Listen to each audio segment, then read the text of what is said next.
Olá, boa noite a todos, boa noite a todas. É com muita satisfação que estamos aqui para o nosso quinto encontro de formação do nosso projeto de extensão, continuando a ação, uma experiência de formação docente para a inclusão escolar.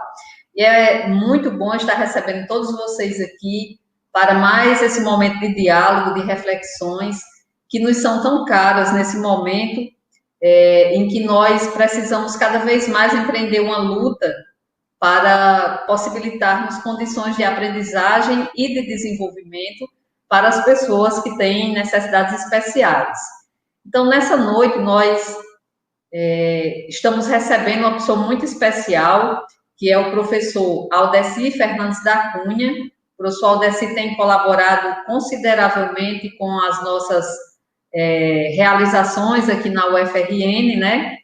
Os nossos eventos, desde que eu vim, nós éramos colegas de departamento na UERN, lá no campus de Açu, e já realizávamos trabalhos juntos, né? E existe uma vinculação também teórica entre a Aldeci e eu, de modo que nós compartilhamos esses momentos em diferentes situações. E nessa noite, como vocês já devem ter observado no nosso cronograma e também no card que foi distribuído, né, durante a semana, nós estamos contando com o professor Aldeci para discutir a temática o Plano Educacional Individualizado como instrumento de inclusão. Então, é um tema que foi no ano passado, durante a primeira edição do nosso projeto, foi indicado por algumas pessoas como um tema de alta relevância. E nós iremos rapidamente apresentar o professor Aldeci, e daqui a pouco estaremos passando para ele.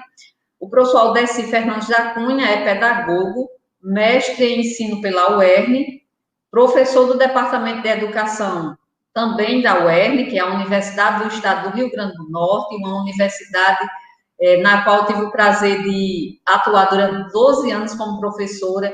Também fiz a minha graduação na UERN e ela tem uma identidade muito forte de ser do interior, de atender as pessoas do interior. Então, ela se identifica muito conosco, né? Nós que moramos no interior e construímos os nossos saberes e atuamos, desenvolvemos a nossa atuação profissional nas cidades do interior. Aldeci é membro do Núcleo de Pesquisa em Educação, NUPED, e atua na linha de pesquisa Sistemas de Educação, Práticas Pedagógicas, Currículo e Formação Docente. Ele pesquisa temas relativos à educação especial na perspectiva da educação inclusiva. Então, nessa noite, nós teremos essa abordagem, inicialmente com o costume, nós estaremos apresentando, o professor Aldeci estará apresentando essa temática, e logo a seguir nós também abriremos espaço para as perguntas. Importante lembrar que esse encontro ele está sendo transmitido também pelo YouTube e ficará disponível no nosso canal do DEDUC, do Departamento de Educação da UFRN, lá do SERES. Portanto, aquelas pessoas que não tiverem possibilidade de nos acompanhar aqui ao vivo, consequentemente não poderão interagir, mas terão possibilidade de visualizar depois. Então, ao final também será disponibilizado o link, né, para assinatura, e nós esperamos que hoje as coisas aconteçam da melhor forma possível, e sempre lembrando que se por alguma situação você não conseguir assinar, não precisa se preocupar, é só nos contactar que nós iremos resolver. Bom, então, Aldeci, sem muita formalidade, né, porque nós estamos aqui em casa, é uma alegria muito grande. Ontem nós estivemos juntos numa mesa redonda do segundo evento do GPCAI, né, e hoje nós estamos aqui novamente nessa outra atividade. Então, Aldeci, fique à vontade para a sua exposição, e ao final da sua exposição nós estaremos interagindo e trazendo aqui as questões que sejam apresentadas pelos nossos participantes, que, diga-se de passagem, aqui estão muitos dos nossos ex-alunos, né? Uma grata satisfação encontrar aqui, não estamos vendo, mas sabemos que estão por aqui, né? Muitos dos nossos ex-alunos que continuam se interessando e dedicando tempo a aprender e a construir saberes para melhores práticas. Muito obrigada mais uma vez, Aldeci, fique à vontade. Tá. Boa noite, né? Primeiro quero agradecer o convite e a confiança que a professora Lida sempre deposita, né? A discussão de hoje, né, é uma discussão que a gente sempre vem fazendo no Campo de Educação Especial, né? Primeiro, eu quero me apresentar o porquê dessa discussão, de estar propondo, né? A gente já vem realizando, ao longo dos anos, uma discussão sobre educação especial na perspectiva da inclusão, na perspectiva inclusiva, e, ao mesmo tempo, né, a gente percebe esses resultados dessa concepção de inclusão nas escolas regulares. Nós identificamos, por meio das pesquisas que nós realizamos com os nossos alunos de PIBIC, ou com os nossos alunos de graduação, nos projetos de monografia. Então, a gente percebe, a gente já vem, né, ao longo do tempo, fazendo essa discussão, o que nos garante, o que nos dá uma maior confiabilidade e, ao mesmo tempo, propõe uma maior discussão nesse campo e das experiências que eu também venho construindo, na minha trajetória enquanto professor e também enquanto ser humano, né? Já que, na verdade, discutir inclusão...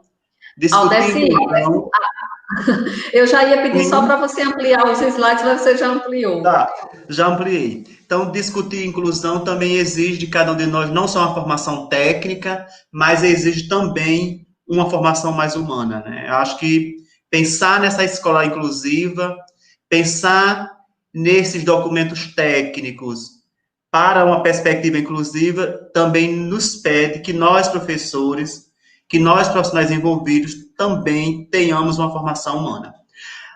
A temática de hoje, né, dessa atividade de extensão, desse curso de extensão, oferecido pela professora Leida, e que me convidou para trabalhar com o tema, que é o Plano de Educação Individualizado como instrumento de inclusão.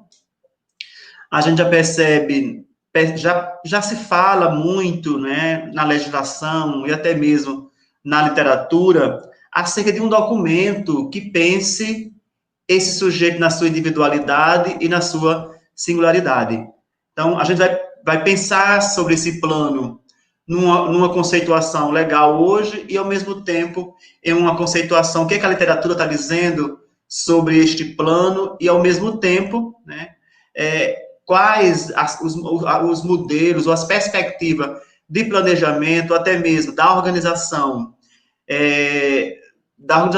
dessa escola inclusiva, né, de modo que contribui ou facilite para a elaboração e a organização do plano. Mas eu sempre digo nas minhas falas, né, que tudo que nós fazemos, tudo que pensamos, as nossas práticas cotidianas, elas dependem da forma como concebemos aquilo que queremos fazer, né? A forma como concebemos o que é inclusão, o que é educação especial. E assim também, eu trago essa mesma ideia, essa mesma perspectiva para o plano educacional individualizado, né? Esse plano, para que ele se torne um instrumento de inclusão.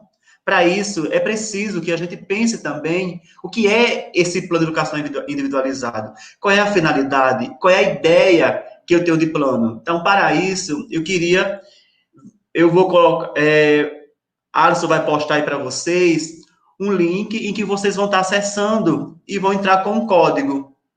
Nesse código tem uma pergunta, né? O que nos remete à ideia de plano de educação individualizado. Então, eu peço a vocês que vocês coloquem, se eu não me engano, são 4 palavras, coloquem 4 palavras do jeito que vier na cabeça de vocês, o que é que vocês pensam sobre plano de educação individualizado. Alisson, colocando. Então, vocês vão colocar aí, vocês colocam aí, né, a palavra, e eu vou ver aqui na tela, eu vou tirar esse slide, vou colocar aqui uma outra tela, para a gente poder estar acompanhando as palavras que vocês vão estar colocando nesse link, para a gente perceber e estar identificando o que é que o grupo, o que é que este grupo que participa dessa atividade de hoje compreende sobre o PDI.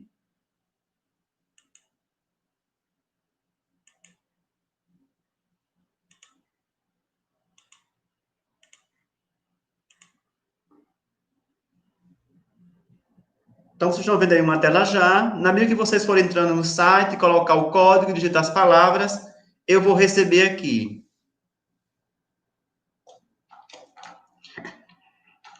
Então, enquanto vocês entram, né, como eu venho dizendo, é preciso a gente estar pensando, né, nessa organização, né, de como organizar, né, a escola inclusiva que atenda às necessidades dos sujeitos, que atenda às necessidades individuais, como eu já falei, e, ao mesmo tempo, atenda às singularidades, que pense esse sujeito como um todo, né? Então, o que é esse plano educação individualizada? Então, já aparece aqui algumas palavras, temos foco e eficácia.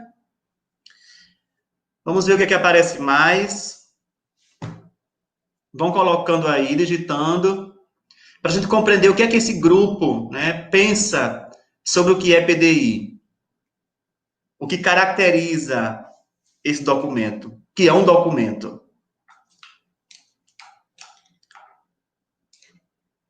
Foco e eficácia, mais alguém? Direcionamento. O PDI também é esse direcionamento. Ele é um guia que faz pensar aquilo que o aluno já sabe e aquilo que ele é capaz de aprender, o que ele pode aprender ainda a partir das suas potencialidades, das suas capacidades, do seu desenvolvimento psicológico superior. O que mais? Vamos lá. Eficácia, direcionamento, foco. O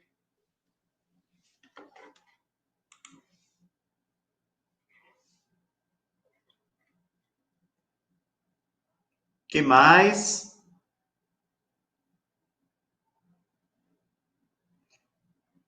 Orientação específica, ele é dinâmico, ele é heurístico. Então, está chegando já mais algumas ideias do que é o plano, né? É ensino, ele vê o ensino, ele vê o aluno como um todo, e ele não vê o aluno como parte integral, mas sim o aluno de forma sistêmica, que é assim que também deve ser visto o processo de ensino-aprendizagem. O que mais?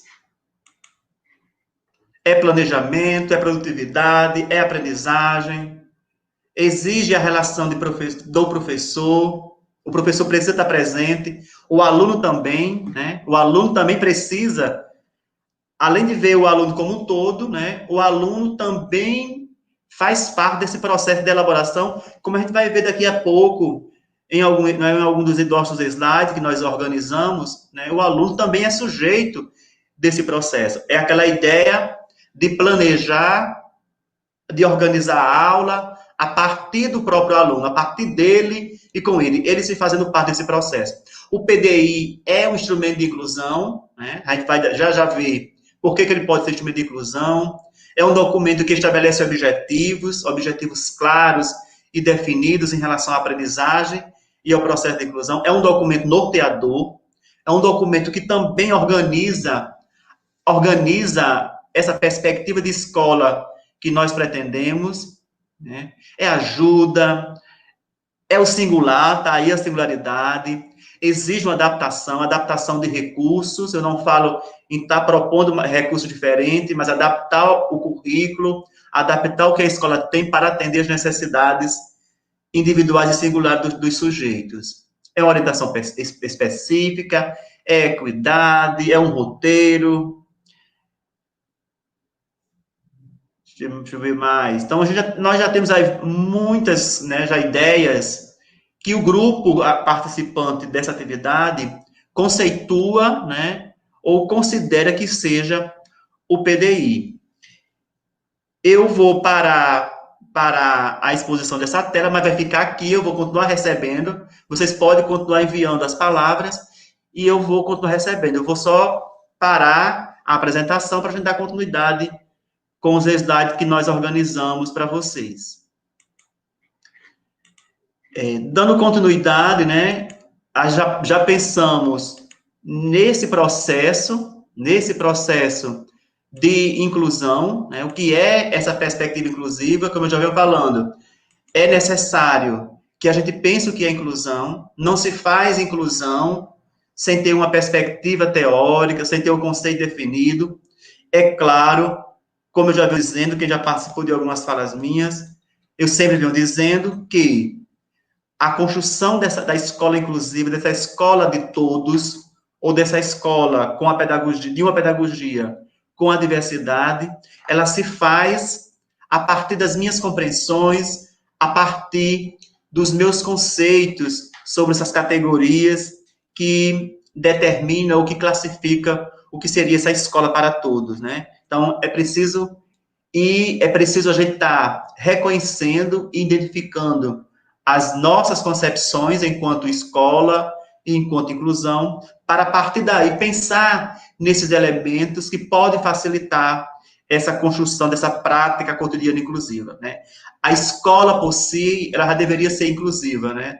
Sem ser preciso a gente estar criando nomenclatura para a inclusão, mas nós sabemos que o nosso país é um país de exclusão, e para afirmar esse processo, a gente precisa estar chamando de escola inclusiva, de uma educação inclusiva. Então, vocês já nos enviaram algumas palavras sobre o que nos remete ser esse PDI, sobre esse plano educacional individualizado, que é o PEI. Tem PDI aí, mas a gente chama mais de PEI. Claro, o PDI tem várias nomenclaturas, chamam de PEI, chamam de PDI, chamam de plano do atendimento especializado, né? Mas a discussão maior que a gente vai estar fazendo aqui hoje é sobre o plano educacional individualizado, né? O que é esse PEI? Que a gente vai perceber que cada pessoa ou cada sistema vai ter essa organização. No Brasil, né, em relação a PEI, não existe, né, nenhum ato legal que fale sobre PEI, né? A gente vê em alguns livros, né, de alguns autores, algumas pesquisas, falando sobre o PEI, mas o que a gente vê nos documentos, né, nos documentos legais, a gente vai falar sobre o plano de AEE, o plano de AEE, aí fala sobre PDI, mas não direciona exclusivamente, né, ao plano educacional individualizado que a gente vai estar conversando agora. Eu trago um trecho aí, um conceito que vem aparecendo na nova política de educação especial, que foi instituída agora em 30 de setembro, e esse documento, ele fala de plano de desenvolvimento individual e escolar, né, que é o PDI. Veja só, ele fala do PDI, ele traz ele traz esse documento numa outra perspectiva, né? Plano de desenvolvimento individual e escolar. Traz a ideia da construção de um plano individual para o sujeito e, ao mesmo tempo, de um planejamento escolar. Aí diz que é um instrumento de planejamento e de organização de ações, cuja elaboração, acompanhamento e avaliação envolva a escola, a família, os profissionais de serviço de atendimento educacional especializado, e que possam contar com outros profissionais que atendam a educandos com deficiência, transtorno global de desenvolvimento e altas habilidades. Então, esses dois documentos, individual e escolar, que a nova PNE traz, né, ele traz para atender o público-alvo da educação especial. Nesse transtorno global de desenvolvimento, pega da antiga política e ainda insere também, nesses transtornos globais, as pessoas com transtorno com espectro do autismo. A gente vê no PDI que esse conceito de PEI no PNE, não é o conceito de PDI, né? A gente vê que traz uma discussão que não tinha na outra política, A outra política, e a resolução 04, que fala sobre o treinamento especializado, ele fala nos planos de AEE, ou nos planos de AEE, seja como vocês queiram chamar, que o plano de AEE é organizado apenas pelo funcionário de recurso multifuncional, e a gente percebe que essa tem uma compreensão, né, mesmo que esse documento, essa nova política, ela tem uma compreensão de uma sociedade capitalista, do neoliberalismo, mas ela chama essa comunidade, esse conceito aqui, chama essa comunidade para se fazer presente nesse processo de elaboração, acompanhamento e avaliação. É claro, né, que a gente precisa pensar as dimensões que estão por trás deste conceito, para que a gente possa, né, na resistência, a gente também está pensando essas práticas lá no contexto das nossas salas de aula, onde nós realizamos trabalho pedagógico com os alunos público de educação especial, em especial, na perspectiva que eu venho conversando, quem já me ouviu, nessa perspectiva da inclusão, para acontecer na sala regular de ensino. Eu trago um outro conceito aqui, né, que é da ANACH. Eu estava lendo um texto dela essa semana e vi essas questões que podem contribuir para discussões do PEI que a gente pensa em propor para as nossas salas de aula de ensino regular, né? A minha proposição de elaboração de PEI é para a sala regular, só que para isso é preciso toda uma reorganização, que a gente vai estar conversando daqui a pouco, como é que pode reorganizar essa concepção de escola, para que a gente possa estar pensando nesse PEI.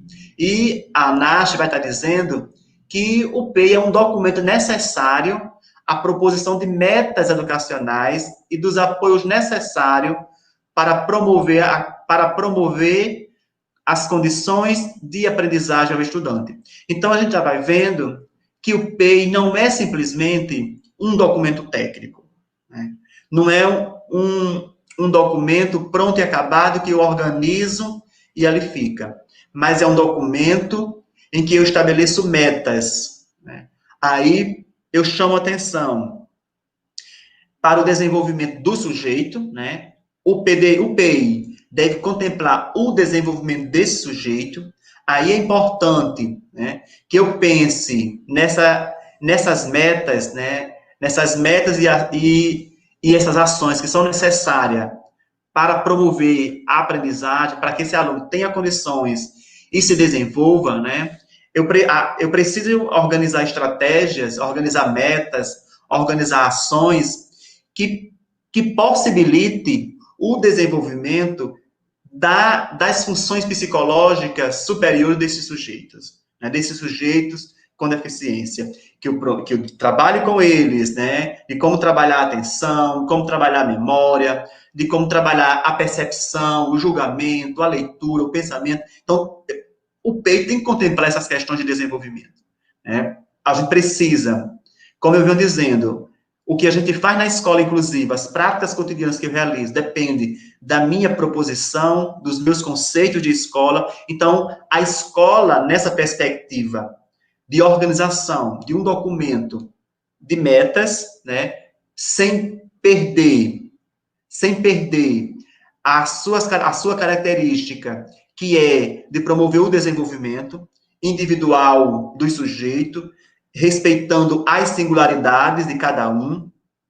Então, a escola, a minha concepção de ensino e de aprendizagem, ela precisa romper com os modelos tradicionais de ensino e de aprendizagem, daquela ideia em que todo mundo aprende do mesmo jeito, que a sala de aula é homogênea. Aí eu preciso pensar numa escola heterogênea, numa escola para todos, que a ideia da escola inclusiva é essa da educação para todos, de planejar uma aula para a turma toda. Eu não estar pensando em atividades diferenciadas para um determinado aluno. Eu coloco o aluno com deficiência, com DI, por exemplo, para pintar, enquanto os outros estão fazendo outro tipo de atividade. É preciso pensar nessa atividade. E isso o PEI vai me ajudar nisso, né? Porque eu vou estabelecer as condições, quais os apoios necessários para que o aluno ele aprenda. Um outro conceito que a ANACH vai estar trazendo diz assim: ele está relacionado aos processos avaliativos, os quais têm como foco a aprendizagem do estudante. Então, o PEI, ele se volta exclusivamente para contribuir com os processos de aprendizagem do estudante. E a aprendizagem, né, na concepção que a gente vem discutindo, a aprendizagem, ela leva ao desenvolvimento. É um indicador para o desenvolvimento. Sem aprendizagem, não há desenvolvimento. Então, é preciso pensar nisso. E a gente vai ver mais para frente, em algum outro slide, né, quais as dimensões desse processo avaliativo. Como é que eu posso propor uma prática avaliativa, quais essas dimensões que contemple essa aprendizagem, que contemple esse desenvolvimento. Eu trago ainda um outro conceito, né, é de uma pesquisadora, aqui no Brasil, nós temos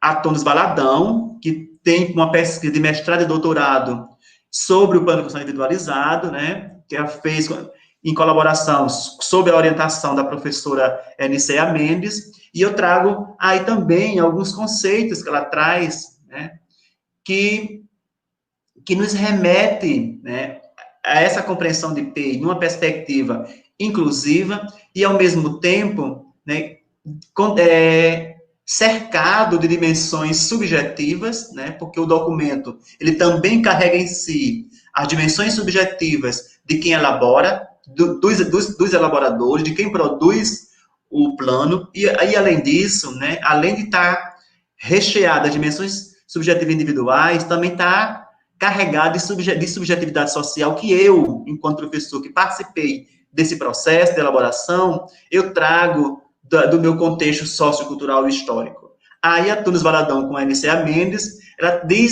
nos diz que o PEI é um registro das diferenças individualizadas, que serão necessárias para ajudar o estudante a alcançar expectativas de aprendizagem para ele estipulada. Veja só, então, o PEI, eu vou fazer um registro, né?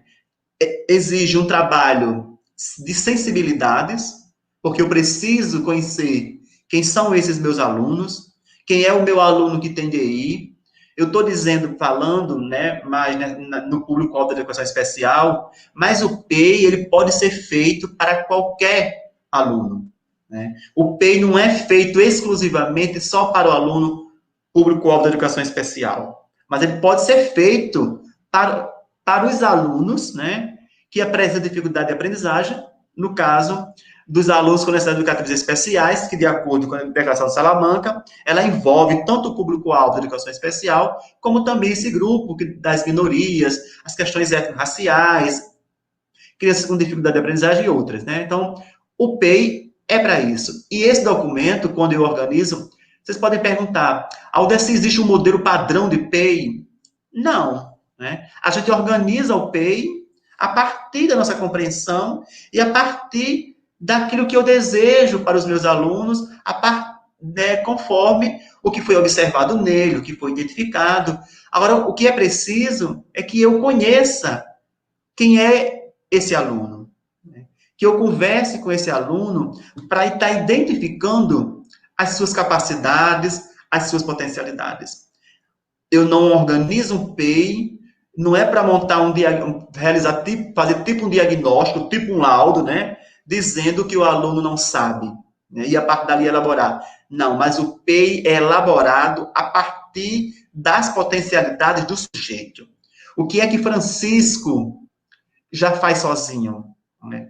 Aí eu vou pegar lá em Vygotsky a categoria das zonas de desenvolvimento proximal, que tem alguns autores aí que está chamando de zona de desenvolvimento eminente, porque é a forma como trabalha o todo nesse processo de mediação, né, de uma mediação intencionada para identificar esses saberes que os alunos já têm. Não estou falando de saberes prévios, mas desses saberes que foram construídos historico-culturalmente pelo aluno, né? O que é que esse aluno com DI, ele é capaz de fazer, quais as potencialidades dele. Então, a partir daí, eu vou elaborar este documento e vou estabelecer metas de aprendizagem para cada disciplina, ou para cada área de conhecimento, ou mesmo, né, a partir de cada função psicológica superior. eu tenho um aluno que ainda não desenvolveu a categoria da memória. Então, o que é que eu posso estar fazendo para que ele desenvolva a memória? O que é que eu posso estar fazendo para que este aluno desenvolva a sua capacidade de julgamento, né, de comparação, de percepção? Aí eu vou organizar. Então, esse documento é isso. A partir dele, do estudo com os meus alunos, das minhas conversas, eu elaboro o documento e estabeleço as metas para um período. Aldeci, o PEI é para o ano todo? Eu posso fazer um PEI para o ano todo. Eu posso fazer um PEI para um semestre. Como já foi dito, o PEI, né, não é um documento fechado. É um documento que ele é revisado. Eu elaboro um PEI para o meu aluno nesse primeiro semestre, mas eu posso, meados do semestre, estar revendo, porque cada pessoa aprende de um jeito, né? Aprende de uma forma, e as coisas vão acontecendo. Essa criança ela vai desenvolvendo no decorrer. Então, vai ter metas ou a expectativa de aprendizagem que eu coloquei no PEI, que não se faz mais necessário, porque ele já se desenvolveu. Então, aí eu vou reorganizando, eu vou reestruturando. Então, o PEI, ele é reelaborado, ele é reestruturado, é revisado cotidianamente. A autora diz ainda que é um documento norteador do trabalho educacional que identifica como as expectativas de aprendizagem podem ser alteradas, que é o que eu já venho falando, né? As aprendizagens, elas podem ser alteradas no decorrer do processo. Isso, levando em consideração as necessidades do aluno. Como é que eu vou saber disso? Nessa conversa que eu faço com ele, eu sempre digo aos meus alunos, façam um checklist com a turma, façam a roda de conversa e pegue um caderno e faça as anotações da turma toda. Conheça quem são esses alunos. E a partir daí, a gente vai pensando, né? A gente vai pensando nas estratégias, pensando na possibilidade. Um outro elemento que o PEI também deve levar em consideração é o currículo padrão, né? É o currículo que a escola tem. Eu não vou mudar o currículo da escola, né? Eu não vou pensar em uma outra mudança curricular, mas eu vou pensar como o currículo que a escola tem pode contribuir ou como o aluno pode ser trabalhado pedagogicamente nesse currículo padrão. Quais as atividades que eu posso estar propondo para esses alunos para que ele participe desse currículo da escola. O outro ponto, né, que precisa estar lá no documento, a identificação de metas alternativas nas áreas de programa. Cada área, né, cada área de conhecimento, eu vou estar dizendo o que é que meu aluno pode estar aprendendo, eu vou estabelecer, né, aí coloco lá em português, matemática, os aspectos das funções psicológicas, e que alguns chamam de questões cognitivas, e um outro conceito que a Valadão e Mendes estão trazendo, diz que é um registro de conhecimento e das habilidades específicas do aluno, né? Ela vem reportando novamente, remetendo a ideia daquilo que a gente já vem conversando desde o início, né? Essas habilidades específicas do aluno e que permite identificar o repertório de partida. É aquilo que eu já falei. Quando o repertório de partida é o direcionamento em que eu tenho para pensar as metas, pensar as alternativas e possibilidades que eu possa estar desenvolvendo com os meus alunos nessa organização do plano educacional individualizado.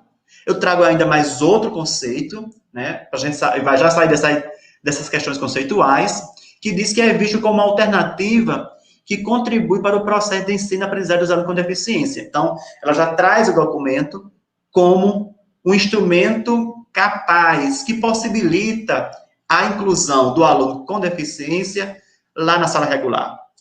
E a inclusão que a gente se remete aqui, né, que é uma inclusão de direito e também de deveres, é esse processo de ensino e aprendizagem, as garantias, o direito que o aluno público-alvo da educação especial ele tem, que é o pedagógico, né, que é isso que a gente precisa, que nós professores precisamos estar se detendo, né, naquilo que é de direito nosso, que é o trabalho pedagógico para com esses alunos.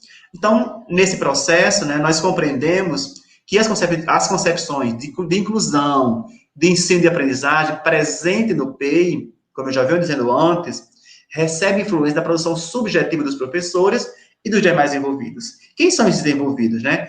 Então, não é o professor sozinho que elabora o PEI, né? Existe todo um grupo, um trabalho colaborativo nesse processo de elaboração ou na confecção desse documento. O documento que é produzido, ele se constrói, é feito com a participação da comunidade presente na escola e de outros profissionais de apoio. Trago aqui ainda, né, nesses pontos, alguns pontos que devem estar presentes no documento, né? O PEI em si, ele deve contemplar esses elementos. O primeiro ponto, a gente já vem conversando, que é o nível de desempenho atual do aluno, que é aquilo que ele já sabe, aquilo que ele sabe fazer, né? É importante que a gente não vá organizar um documento, né, partindo do que o aluno não sabe, né, das suas fragilidades. Eu penso a prática inclusiva a partir do próprio sujeito, a partir, né, do que Francisco, do que João sabe fazer, das potencialidades dele, das suas habilidades. Aí, a partir das habilidades dele, eu começo a pensar neste plano, eu começo a pensar nessas metas.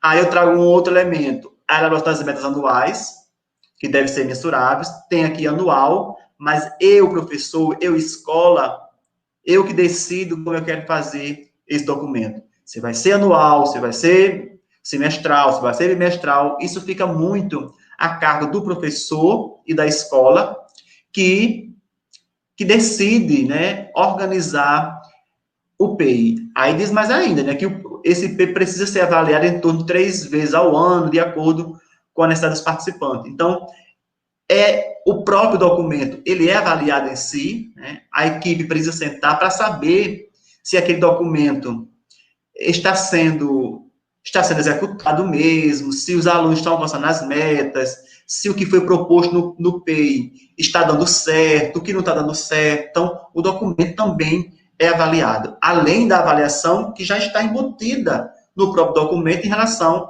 ao processo de ensino-aprendizagem. Um outro ponto que também precisa estar no documento, né, é o modo como o aluno será avaliado. Daqui a pouco eu tenho uma proposta de avaliação a partir da epistemologia qualitativa, né, sobre essa perspectiva de avaliação que precisa estar nesse documento. E pensar de como, né, realizar essa prática avaliativa. Aí vem, né, o processo avaliativo significativo, de acordo com o progresso da criança. A gente vê que o PEI, ele muda também a concepção de avaliação. Se eu já venho dizendo, no início, eu venho dizendo que a escola inclusiva não é uma escola homogênea, é uma escola heterogênea, então isso quer dizer que a avaliação também vai respeitar a individualidade e a singularidade dos sujeitos. A gente vai sair daquela ideia de uma avaliação que avalia os sujeitos como se todos tivessem aprendido os conteúdos da mesma forma, né? Que a gente elabora as questões como se a turma que tem 30 alunos, os 30, tivesse aprendido o conteúdo do mesmo jeito, do mesmo modelo. Então, a gente vai pensar também numa avaliação que repense essas práticas avaliativas, que seja uma avaliação mais emancipatória, uma avaliação que provoque, uma avaliação que revolucione, uma avaliação que transforme, né? Que transforme e que leve ao desenvolvimento. E quando eu falo em desenvolvimento, eu me refiro ainda às questões internas e externas que influenciam, né, esse processo. O desenvolvimento, ele é muito mais do que uma simples aprendizagem de conteúdo. O desenvolvimento ultrapassa essa dimensão. O desenvolvimento, ele provoca uma transformação no sujeito, né? O sujeito passa a ser ativo, o sujeito começa a tomar decisões, começa a participar do coletivo, né? Então, a avaliação também precisa atender essa perspectiva. Aí diz mais, a avaliação está em consonância com os objetivos alcançados e a produção da criança durante a realização da atividade. Veja só, a avaliação, ela não é um produto final, como a gente vê ainda atualmente em muitas escolas. Eu não estou falando especificamente da avaliação para aluno com deficiência, que eu não sei se eu preciso estar diferenciando, criando aluno difícil tem que fazer atividade tal, e aluno do normal tem que fazer assim, né? Mas eu estou pensando numa avaliação que se articula com os objetivos propostos. Então, e aqui o documento, né, o PEI, ele diz isso. A avaliação não é o fim. A avaliação, ela se volta para os objetivos. É aquela ideia de planejamento, de um movimento circular, né? A organização do PEI, ou a organização de um planejamento, ele não começa nos objetivos e termina na avaliação. Mas é uma concepção de que ele existe um movimento em que um está articulado com o outro e que um depende do outro. A avaliação precisa atender os objetivos pensados, os objetivos propostos, e que esses objetivos não é feito só por mim. Como eu venho dizendo, os objetivos e todo o PEI é feito com os sujeitos, né? É feito com os sujeitos. Os alunos também participam desse processo de elaboração dos objetivos. E, ao mesmo tempo, ele também está envolvido nessa forma como ele vai ser avaliado. E a gente percebe que a avaliação proposta aqui, que deve ser proposta no PEI, que a gente vai já estar começando mais detalhadamente mais para frente, ela ocorre durante toda a atividade. Ou seja, a avaliação, ela é processual. Não tem um momento específico, como algumas escolas que eu comecei a falar e não terminei, como algumas escolas fazem. Passa um bimestre dando conteúdo, quando é no final do bimestre, transforma a avaliação num evento. Como se a avaliação, ela fosse o ápice do processo, né? A semana de avaliação. O aluno passa 2 meses estudando para, em um único momento, ele provar se aprendeu ou não algo. Então, o PEI, ele vem também exigir essa mudança de concepção de avaliação. Se eu mudo a avaliação, eu vou ter que ter mudado também a minha concepção de ensino e a concepção de aprendizagem. Um outro ponto que a gente vai trazendo para essa ideia de PEI, né, que deve ser delimitado o período para a realização de relatórios periódicos, com os avanços do aluno em sala, lembrando de considerar sempre o alcance das metas propostas e seus prazos. Já foi dito em outro ponto que o documento ele é avaliado, né? A gente estabelece o período de avaliação desse documento. Então, eu preciso também fazer relatórios daqueles alunos. O PEI, no final, né, de cada aluno, eu não faço um PEI para a turma, eu faço um PEI para o aluno. Se eu tiver 5 alunos que precisam de um PEI, eu vou ter 5 documentos na sala, e aqueles 5 documentos, todos os dias, ele precisa ser revisto. E quando eu falo em ser revisto, o PEI não é um documento que eu elaboro e que só olho para ele uma vez ao mês. Eu olho para este documento todos os dias. Porque a aula em si, ela é feita, ela é tecida a partir do plano, a partir do PEI. Então, eu não elaboro um PEI, elaboro, organizo a meta e guardo. E olho assim de vez em quando. Não. O PEI, ele se faz presente cotidianamente no meu fazer docente. As minhas práticas são pensadas, são elaboradas, são organizadas a partir deste documento. Neste documento, como já venho dizendo, aí eu digo qual é o período em que vai ter os relatórios sobre os avanços dos alunos. E esse relatório não é um relatório para dizer o que a criança não aprendeu. É um relatório, né, que vai estar dizendo o que o aluno aprendeu naquele período. Né? O que é que ele aprendeu por meio de uma mediação, né, da categoria da mediação, né? O que foi que ele se desenvolveu, o que foi que teve, que foi construído, que ele alcançou e que levou ao desenvolvimento. Então, eu vou organizar, eu vou pensar nesse registro os avanços, os alcances das minhas metas. Porque quando eu tenho o que ele aprendeu, né, o que eu consigo, ao mesmo tempo, identificar o que teve de fragilidade nesse processo. E, a partir daí, eu reelaboro. Né? Por isso que eu venho dizendo que é preciso estar sempre revendo o PEI, estar sempre atualizando, estar sempre repensando. Outros elementos, né? Acho que o PEI é um documento riquíssimo e muito significativo no processo. Então, um outro elemento que precisa estar presente, né? São os serviços especializados complementares. Ou seja, os profissionais que acompanham a criança fora da sala de aula também podem oferecer sugestões ideias. Quem são esses profissionais? Vamos dizer que a criança, ela tem um fono que acompanha, ela tem um psicólogo que é de fora, ela tem um terapeuta, então tem outros profissionais, ela tem um cuidador em casa, né? Tem outros profissionais que participam desse processo com a criança e que precisam também fazer parte desse processo de organização. Então, a gente já percebe que o plano, ele é muito complexo, né? Ele exige muitas dimensões, né, que precisam ser contemplados nesse documento para que, de fato, as metas e os apoios para a aprendizagem, eles sejam realmente alcançados. Mas eu preciso estar trazendo esse grupo de profissionais, além dos que além daqueles que já estão presentes, né, como, por exemplo, os professores, como, por exemplo, os pais, como, por exemplo, a criança, o apoio pedagógico, a gestão da escola, o pessoal da cantina, o pessoal da secretaria, todo este grupo, ele está envolvido na elaboração do PEI. Ora, como é que eu elaboro um PEI para um aluno cego? Elaboro um plano só com o professor, e vamos dizer que eu tenho na sala um leitor, né? Então, 2 profissionais que participam do PEI para o aluno cego. Mas na escola, existem os profissionais. A sala de aula vai ser organizada para esse aluno, para ele estar se movimentando, se locomovendo. Mas a escola como um todo também precisa estar organizada. O pessoal que trabalha na merenda, na cantina, também precisa estar envolvido. Como é que ele vai atender esse aluno?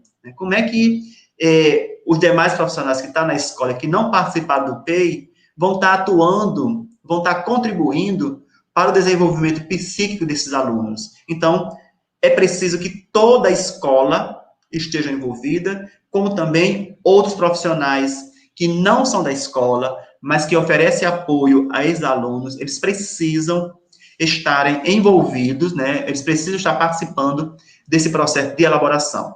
Um outro ponto, né, diz aí, quando for necessário, pode haver no programa, né, no plano, e a escola precisa se estruturar a fim de obter todo o suporte para essas possíveis alterações. Então, a gente vê também que a escola, né, precisa também se reorganizar, precisa também ser pensada para receber esse aluno. Em recursos pedagógicos, né, em questão de infraestrutura, até mesmo de formação de professores. A escola pode oferecer uma formação continuada dentro da própria escola, nessa perspectiva da inclusão e tal. Então, a escola também faz essa organização. Aí, o outro ponto é a existência de adaptar os materiais e recursos pedagógicos necessários. Então, organizei os objetivos, pensei os objetivos, foram pensadas as metas, as ações. Agora, também é preciso pensar nos recursos que se fazem necessário para que esse aluno aprenda e se desenvolva. Então, eu também vou pensar nisso aí e vou propor, né, esses recursos pedagógicos e materiais. E isso, ao mesmo tempo, né, esses recursos, eles precisam proporcionar a avaliação do aluno.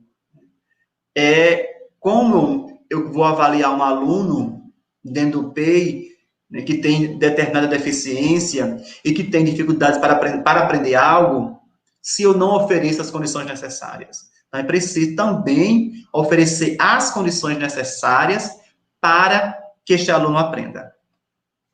Aí eu trago outro ponto, quem elabora o PEI, né? A gente já vem conversando, já disse anteriormente, por quem o PEI é construído. O PEI não é construído por uma única pessoa, ou só pelo professor, né? Como que eu vou elaborar um plano que não é para mim, que é para outra pessoa, se ele não está presente? Então, a ideia que a gente vem trazendo é que, além do professor da sala comum, que a gente chama, né, professor do ensino comum, da sala regular, ele que é quem vai estar liderando, mas o aluno está presente nesse processo de elaboração. Aí eu tenho os familiares, os pais desse aluno, para quem eu vou elaborar o PEI, precisa estar envolvido, eu preciso ouvir, e ainda eu tenho os profissionais de educação. E eu ainda incluo ainda, né, aquele outro um ponto que nós já conversamos, que são outros profissionais que não são da escola, né, mas que realizam acompanhamento a esse aluno. Então, a gente percebe que o PEI é elaborado por um processo de colaboração. Só para a gente perceber que essa escola, que nós chamamos uma escola de todos ou para todos, com a sua diversidade, é uma escola que exige um trabalho colaborativo, né, que exige a organização de um plano feito por diversas mãos. Né, um plano que é pensado no coletivo, com o sujeito que vai participar diretamente desse processo, que vai ser atendido pelas metas, que vai ser atendido pelas ações que são pensadas nesse documento. Aí eu trago agora, né, já conversamos anteriormente, que o PEI precisa contemplar a avaliação do aluno, né, da aprendizagem, do seu desenvolvimento, e a gente vem trazendo que essa avaliação, para o contexto da educação especial, que é o que a gente vem conversando, para que os alunos, de fato, eles sejam incluídos, e essa inclusão que a gente vem estar falando, ela se refere mais ao pedagógico, mesmo que o pedagógico receba a influência de outros fatores, né, de recursos, de infraestrutura e tal, mas a avaliação, né, nessa perspectiva psicológica e pedagógica, precisa, né, estar claramente compreendida pelos professores, compreendida pelo grupo que organizou ou que está organizando, que está elaborando o documento.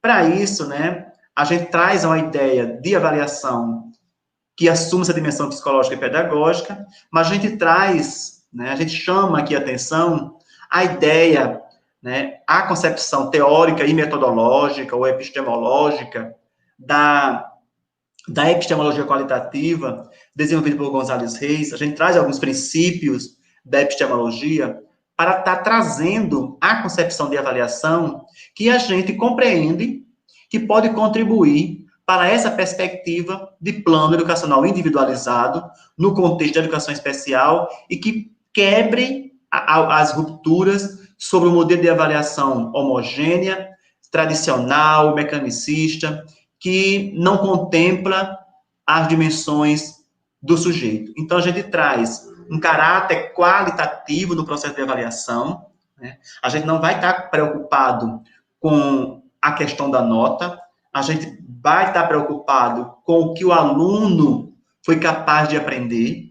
Aí eu trago novamente as categorias de Vygotsky, as categorias de ZDP, né, a categoria não como técnica, mas como categoria metodológica desse processo de mediação, em que o aluno, o conhecimento que o aluno sabe, aquilo que ele é capaz de aprender com a mediação do outro.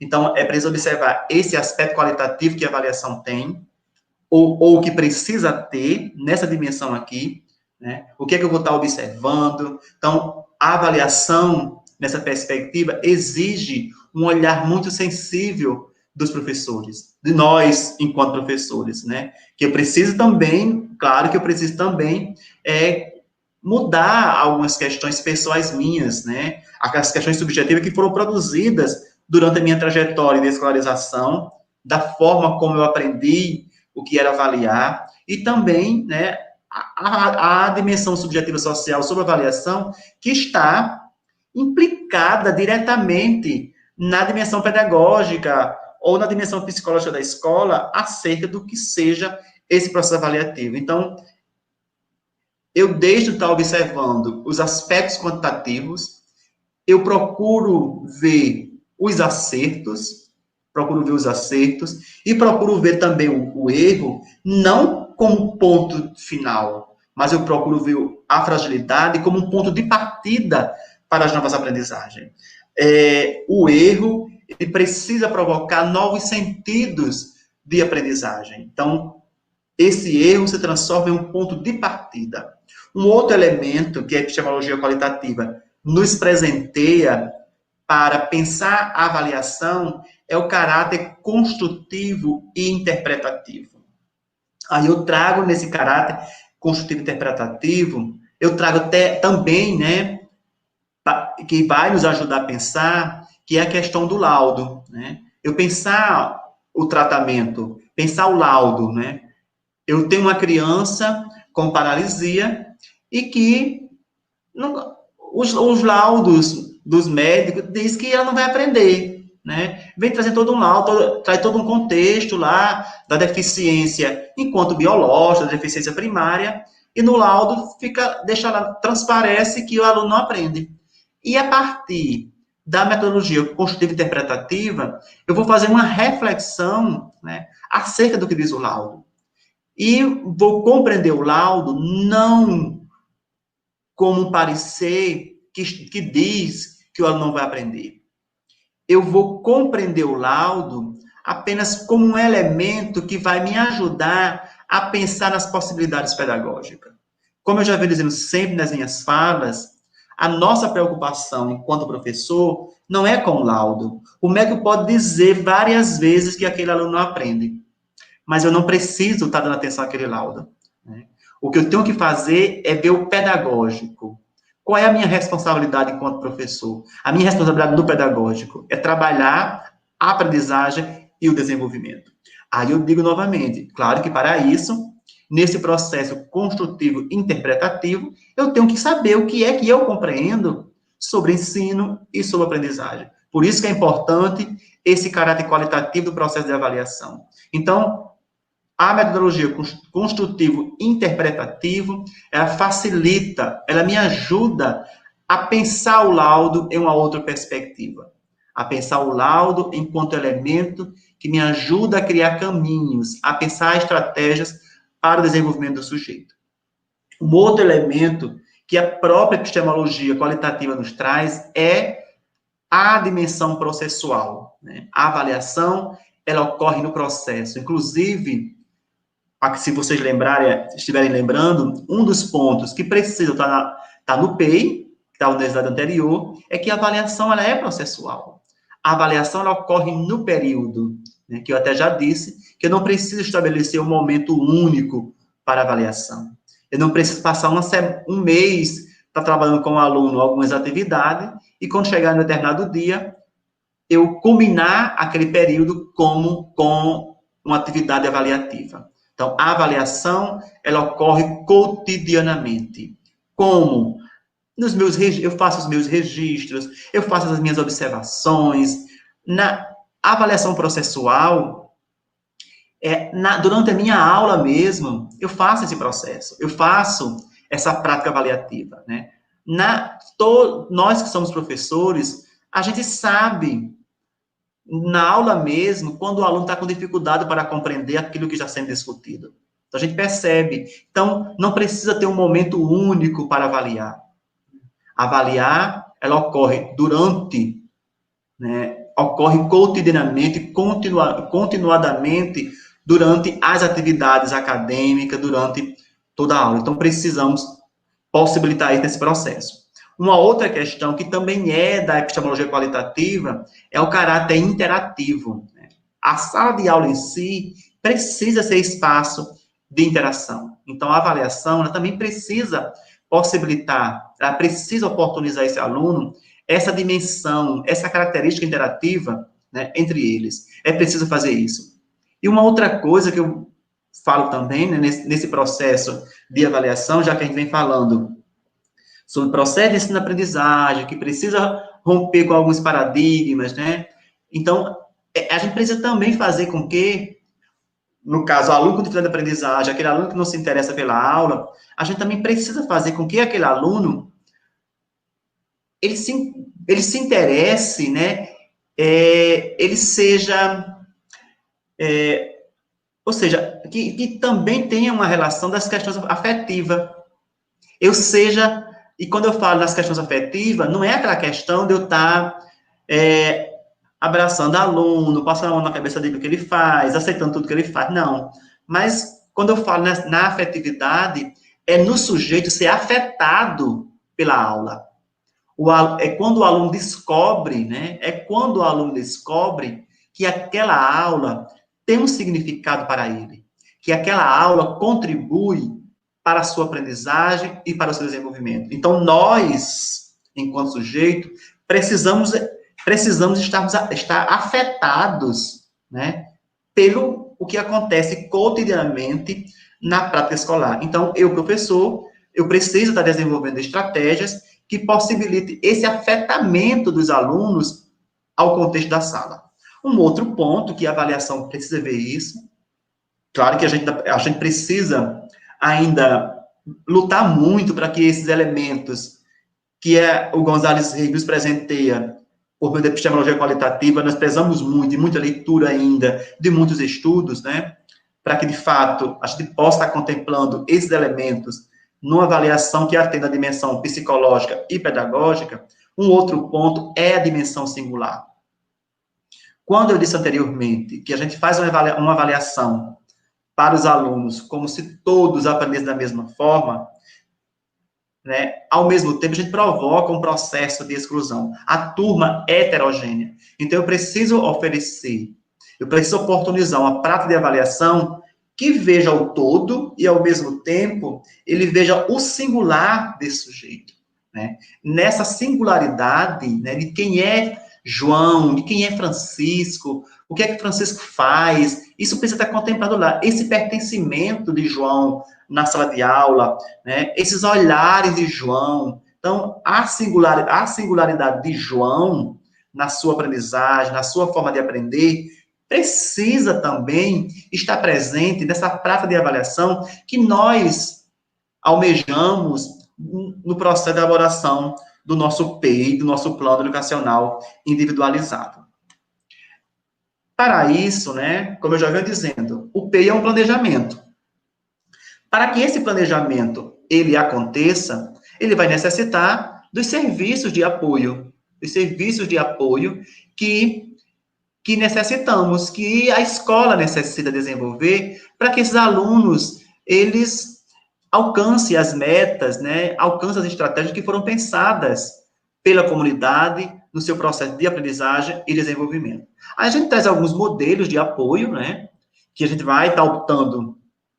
Eu que fiz a opção por porque eu acredito que ele se assemelha mais, se articula mais com a proposta de PEI que a gente está propondo nessa atividade de hoje. Então, a gente tem os modelos de salas de recursos multifuncionais, que a gente percebe que, por exemplo, ainda atualmente, a política de inclusão no Brasil, ela se restringe mais, né, mais especificamente ao atendimento de educação especializado, que ocorre nas salas de recursos multifuncionais, nas escolas que têm e as que não têm esse apoio. Um outro modelo de serviço é o serviço itinerante, ou seja, as escolas não têm sala de recurso, mas a Secretaria de Educação, ela contrata profissionais para tomar de conta de várias escolas. E esse profissional visita as escolas, por exemplo, na manhã, que é sexta-feira, eu visito uma escola. Nesse dia, eu faço atendimento àquele grupo de alunos lá. Em outro dia, eu vou para outra escola. Então, é um serviço itinerante, um serviço de visita. Aí eu tenho ainda o modelo de consultoria.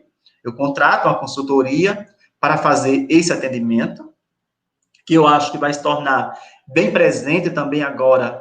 Esse modelo de consultoria vai se fazer bem presente nessa nova política de educação especial, que já falei anteriormente, instituída no dia 30 de setembro. E um outro modelo, que é o modelo que a gente vai conversar sobre ele, né? Vai dar tempo, que a gente vai estar discutindo, que é o modelo do coensino, ou o modelo do ensino colaborativo, né? Já que a gente vem dizendo que o PEI, ele não é elaborado sozinho, por um único profissional. Ele é feito em colaboração. Então, uma perspectiva de apoio à inclusão é a proposta colaborativa ou o modelo coensino. Aí eu trago aqui ainda, né, alguns serviços de apoio que a nova PNE traz, que a gente não vai estar discutindo, eu vou só apresentar rapidamente o que é que a PNE traz de serviço de apoio, né, o que é que ela está trazendo de volta. Como eu já disse, na política anterior, os serviços de apoio era mais especificamente na sala de recurso multifuncional, por meio do atendimento de educação especializado, o AEE ou o AEE, como vocês chamam. Aí, nessa PNE 2020, a gente vai ter centros de apoio às pessoas com deficiência visual, ou seja, o governo estabelece uma política para oferecer um centro de apoio a essas pessoas. Se vai implantar o centro, não sei, né? Ele diz que esse aluno vai ter direito ao centro de apoio, que na minha compreensão, essa nova política, ela vem mais para atender, né, as empresas, as instituições privadas, que talvez sejam as beneficiadas, e não os sistemas públicos. O outro ponto, né, é o centro de atendimento especializado aos educandos com deficiência intelectual, mental, transtorno global de desenvolvimento. Então, novamente, traz de volta, né, os centros de atendimento, ou seja, por exemplo, aqui o município de Açu, ele pode resolver criar, ao invés de oferecer esse atendimento na escola regular, ele pode criar um centro de educação especializado no município para toda a rede. Um outro ponto, né, é o centro de atendimento só para as pessoas com deficiência físico-motora. Então, a nova política, ela vem desmistificando, ela vem criando centros para cada deficiência. Aí o outro ponto, aí são para pessoas com altas habilidades de superdotação, os centros de capacitação de profissão de educação e de atendimento às pessoas com surdez, que isso deve ser uma entidade privada, as classes bilíngues de surdos, né, as classes especializadas, escolas bilíngues, escolas especializadas. Então, a política traz serviços que a gente tinha na década de 60 até década de 90, de lá para cá é que começa a perspectiva inclusiva, e essa nova política traz de volta, né, esses espaços de segregação, né, já que não são espaços da sala regular, de atendimento na escola regular, são espaços de segregação e que talvez não contribuam muito para a elaboração do PEI na perspectiva que a gente vem conversando. Mas, claro, né, como eu sempre digo, mesmo com um documento legal, a gente pode pensar num documento que ultrapasse essa dimensão técnica, e chegue mais a uma dimensão mais humana, e a gente possa estar elaborando um documento que contemple esse sujeito como um todo, de forma integral. Aí, traz de novo a sala de recursos, de acessibilidade e tal. É só para a gente ver rapidamente o que é que a política traz sobre o serviço de apoio às pessoas público-alvo de educação especial, e que esses serviços, eles também devem se envolver nesse processo de elaboração do plano educacional individualizado.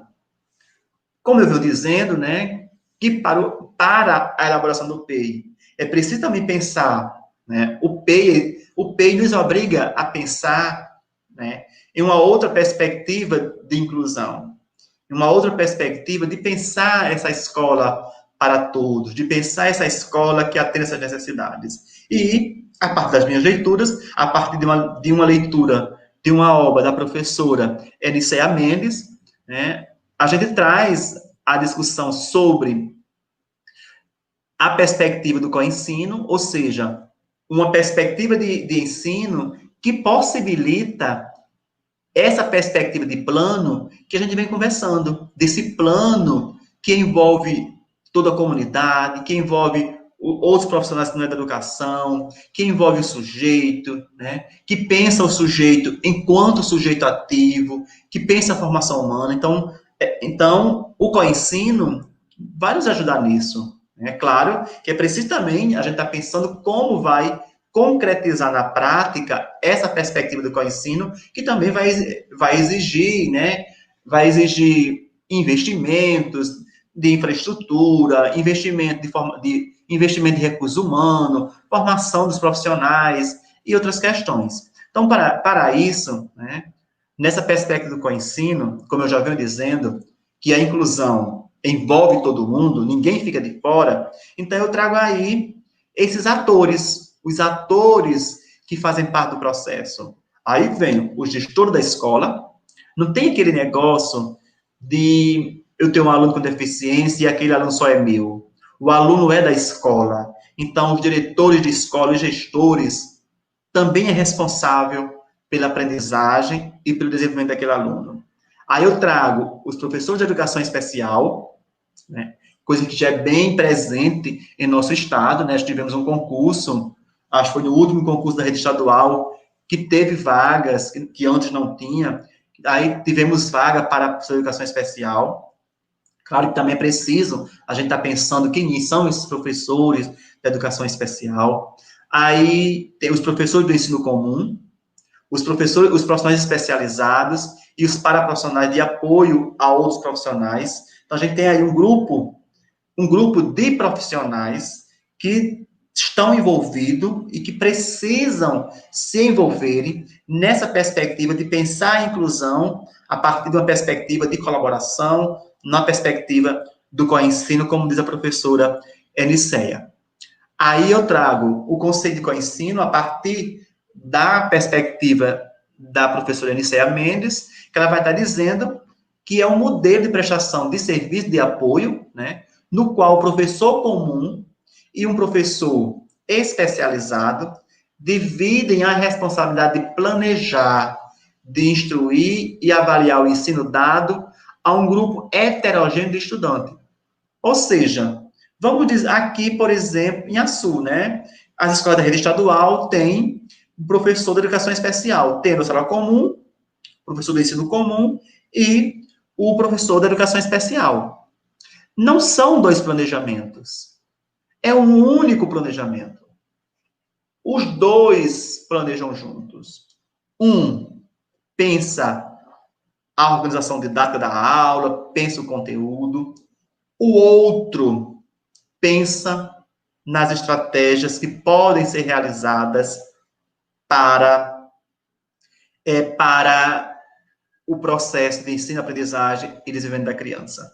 Então, esses dois profissionais que atuam, né, na sala, eles estão ali, né? Os dois são professores, mesmo que um deles, que eles tenham funções diferentes, né? Fizeram concursos diferentes, um para a sala comum e outro especializado, mas eles têm um único objetivo, que é a aprendizagem e o desenvolvimento. Então, eles dois planejam junto. Então, não tem esse negócio que o do ensino comum faz o seu planejamento e o especializado faz outro. Os dois trabalham com o mesmo plano, agora pensam em atuar diferente. É como Raênia é da sala regular e eu, Aldeci, sou do especializado. O aluno que eu atendo não é só aluno meu, é aluno meu de Raênia. Então, junto com Raênia, eu organizo, eu penso no planejamento. E quando pensa nesse planejamento, Raênia, que é da regular, pensa nas estratégias pedagógicas, no conteúdo, e eu vou trabalhando com a Raênia quais as estratégias que irão facilitar, já que eu sou do especializado, né, eu tenho um conhecimento técnico, eu vou contribuir no planejamento com a estratégia que pode ajudar João a aprender e a se desenvolver. Então, essa é a ideia do co-ensino. Existe uma relação próxima entre os profissionais envolvidos com a oferta do atendimento educacional aos alunos, público-alvo da educação especial. Aí, quando é que o ensino não é colaborativo? Quando que uma prática não é uma prática de co-ensino? Quando eu tenho uma opção de prestação de serviço de apoio, pela qual os alunos público-alvo da educação especial recebem educação especializada e serviços relacionados no próprio contexto da sala de aula comum da sala regular. Veja só, quando eu estou na sala regular e o aluno ali dentro, eu, da sala comum, estou explicando o conteúdo para outros, e o aluno público da educação especial está recebendo um atendimento individual por outro profissional dentro da própria sala de aula. Né? É como se fosse, daquele formato, eu, da sala regular, estou ali com a turma, trabalhando no conteúdo, e tem um professor de educação especial que está ali sentadinho, ao lado do aluno, fazendo um outro atendimento. Então, isso não é ensino colaborativo. A outra questão também, que não é colaborativo, por exemplo, eu tenho um aluno surdo na sala e tem um intérprete. É um ensino colaborativo? Não é um ensino colaborativo. Né? Ali é um profissional de apoio a outro profissional. Né? O intérprete está ali apenas para interpretar para o aluno. Né? Ele não está nesse processo de colaboração. Então, isso também não é um ensino colaborativo, que é justamente esse outro ponto. Ó. Há 2 ou mais profissionais licenciados para ensinar quem atuam como professores, sendo um educador geral e o outro educador especial. Então, tem 2 licenciados, mas que cada um faz o seu papel. O educador geral dá o conteúdo e o educador especial trata de outras questões com o aluno. Então, isso também não se caracteriza como ensino colaborativo ou a prática do co-ensino. Porque a gente já vem vendo que só é colaborativo ou co-ensino quando os 2 planejam, quando os 2 têm os mesmos objetivos e os 2 atuam para alcançar as mesmas metas e as mesmas ações que foram pensadas para esse aluno público-alvo da educação especial.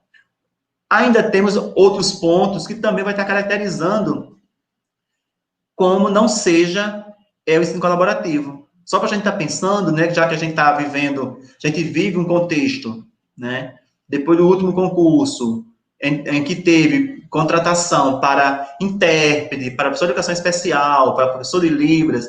Então, a gente é preciso pensar nisso, né? Como estamos atuando em nossas escolas. Ambos participam plenamente, embora de forma diferente, do processo de ensino.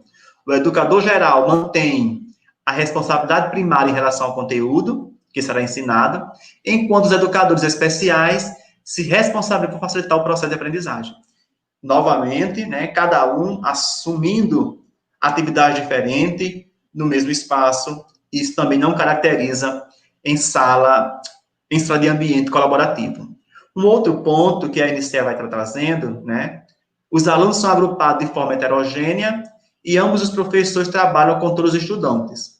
Assim, várias combinações com estudantes e tamanhos do grupo podem ser usadas de modo que cada aluno tenha todo o seu potencial explorado. Os professores devem estar firmemente comprometidos, veja só, essa é a ideia agora, estar firmemente comprometidos com a ideia de que todos são nossos alunos, e não como os meus e os seus estudantes. Nesse ponto aqui, né, que é o que vai caracterizar o ensino colaborativo, o aluno Daniel, que tem DI, ele não é aluno daquele pessoal de apoio, não é aluno só dele, é o aluno dos professores. Então, o aluno é nosso. O aluno não é só de fulano ou só de ciclano. Os 2 professores, né, vamos chamar de professores, os 2 professores se responsabilizam pela aprendizagem e pelo desenvolvimento do sujeito. Aí eu trago outros elementos ainda, né, que eu não vou mais nem estar falando mais, eu já falei muitas dessas questões, do que é, de quando é colaborativo, de quando não é colaborativo, né, que a gente precisa estar pensando, essas questões não vou passar adiante, senão não fica tempo para as perguntas. Uma outra questão, né, que eu trago aqui, o que pode interferir na efetivação do ensino, do co-ensino ou do ensino colaborativo. Aí eu digo, né, para a efetivação do co-ensino, se faz necessário um diálogo entre, né, porque também o próprio espaço de colaboração é um processo dialógico, né. Aí eu tenho que ter um diálogo no conteúdo a ser ensinado, e isso nos professores, os professores envolvidos, professor da sala comum e o professor de educação especial, ou outro profissional, eles precisam estar dialogando, né, no conteúdo a ser ensinado. Por exemplo, vamos dizer que na escola X tem o atendimento especializado, na sala de recurso multifuncional. Então, esse professor da sala de recurso multifuncional, ele precisa dialogar com o professor da sala regular. Dialogar em quê?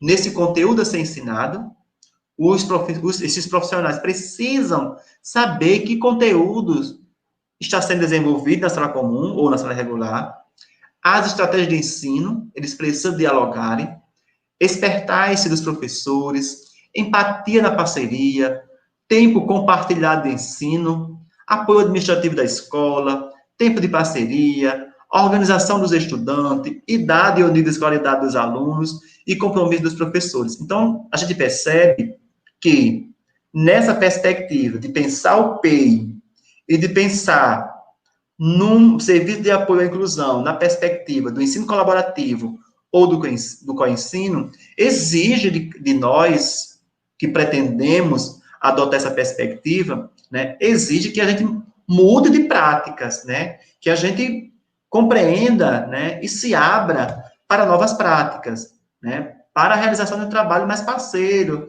de um trabalho mais articulado um com o outro, né? Não tem mais aquela ideia de que cada um faz o seu, mas a partir de agora, o grupo trabalha em conjunto, trabalha num coletivo, em prol do alcance das metas, né? Em prol do alcance do atendimento aos objetivos que foram propostos a partir daquele aluno que foi observado, que foi identificado potencialidades e capacidade. Então, o coensino, ele rompe com essa ideia de uma educação especial que é feita apenas por um determinado profissional, né? Mas passa a ser compreendida a educação especial justamente, né, como deveria ser, nessa perspectiva transversal ao ensino, né, que ocorre de toda a educação básica e que tudo o que acontece na sala de aula precisam ser dialogados, esses profissionais precisam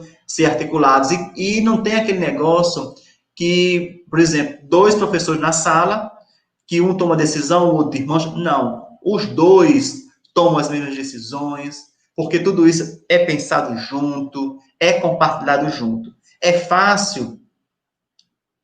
Não sei. É impossível de realizar? Não é impossível, né?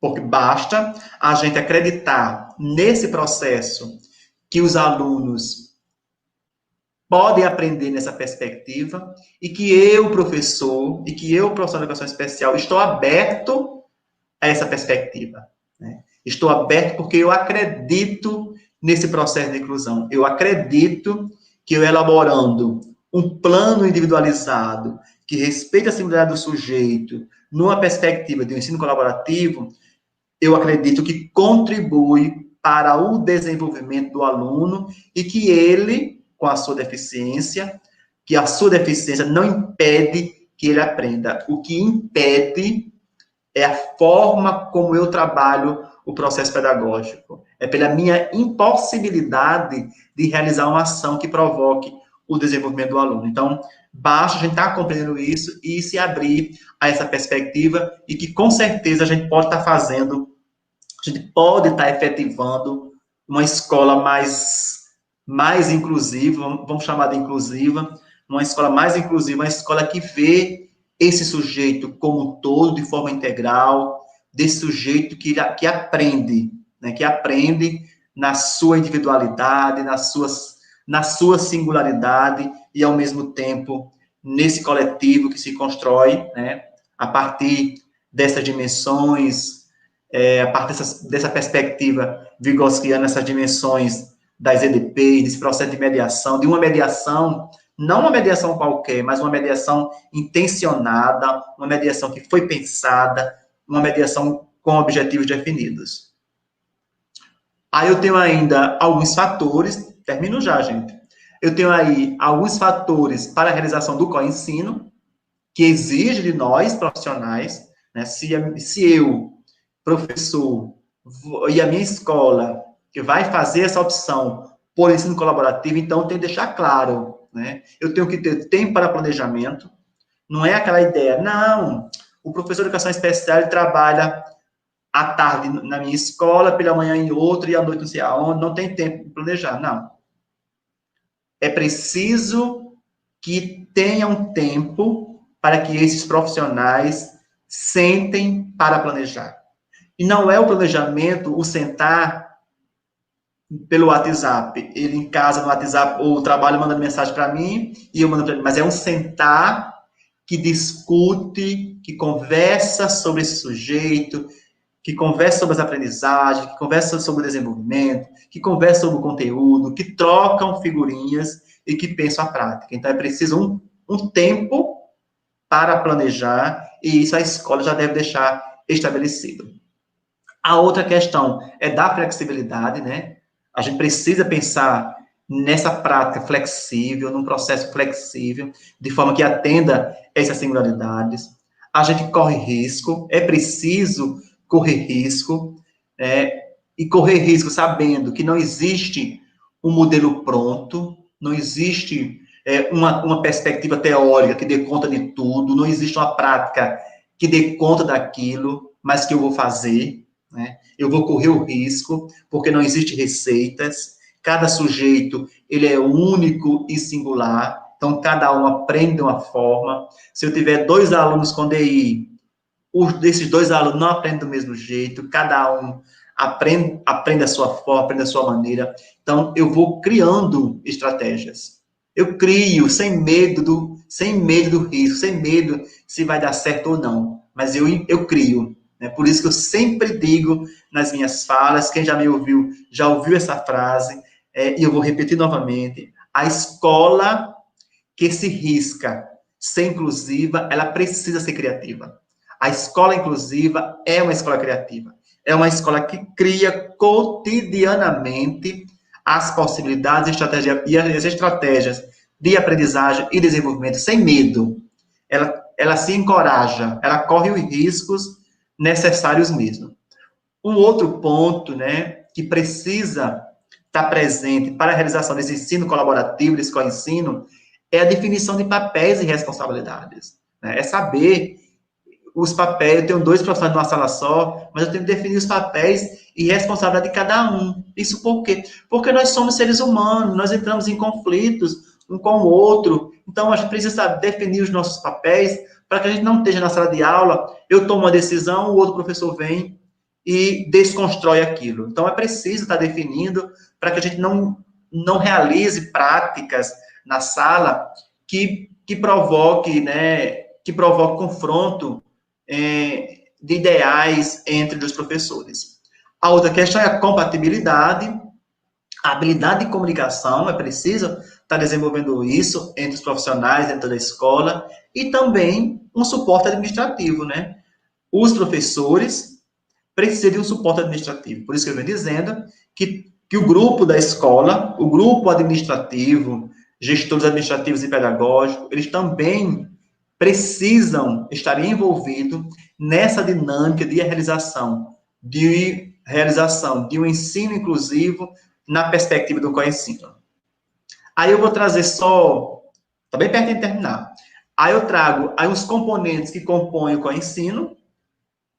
Quem quiser, eu posso deixar meu e-mail, vocês falam isso, eu mando para vocês o slide, Aí eu tenho os elementos que compõem aí o co-ensino, Que eu tenho a comunicação interpessoal, o arranjo físico. Esse arranjo físico é de como eu vou estar organizando a sala de aula de forma que os 2 profissionais ou mais, eles realizem as suas atividades, que eu vou já mostrar algumas fotos que o livro da NCEA, ela traz. Então, a familiaridade com o currículo, eu tenho que conhecer o currículo, as metas do currículo, as apresentações institucional, o gerenciamento da sala, que vai ser feito pelos professores, e o processo de avaliação, que a gente já vem conversando sobre a perspectiva de avaliação que a gente vem propondo no PEI, e ao mesmo tempo para essa organização na perspectiva do co-ensino.